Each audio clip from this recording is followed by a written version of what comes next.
ডাৱৰ হুছেইন আহমদ মদনী ৰহমতুল্লাহ তেখেত শিশু আছিল ভাস্কৰ্য হুজুৰৰ লগত আমাৰ আখেৰি আমানত আছিল এই এৰিয়া মই গোটেই অসম আন্ধাৰ হৈ গৈছে আজি আল্লাহ তেখেতৰ আল্লাহ আল্লাহ চবৰে তৌফিক দান কৰক ঘৰৱালাক চবক দান কৰক আর সবরে তেখেতক আল্লাহ জান্নাতুল ফিরদৌস জান্নাতুল আলা জায়গা দেবেন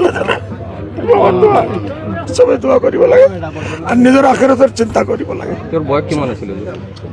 মই যিমান শুনিছো 90ৰ ওপৰত আছিল 100ৰ ওপৰত। আচ্ছা 100ৰ ওপৰত। তেখেতৰ অন্তিম সময়ত আপুনি আহি পাইছে, আপুনি কালি দিছে এইটো মোৰ সৌভাগ্যৰ কথা।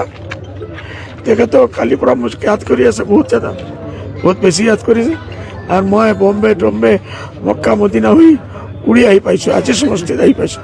এইটো মোৰ কাৰণে সৌভাগ্যৰ কথা, আমাৰ খানদানৰ কাৰণে আপোনালোকৰ কাৰণে চবে আল্লাহ তাআলা মোৰ হাতত তেখেতৰ ৰুহ কবজ কৰিছে। আলহামদুলিল্লাহ আলহামদুলিল্লাহ।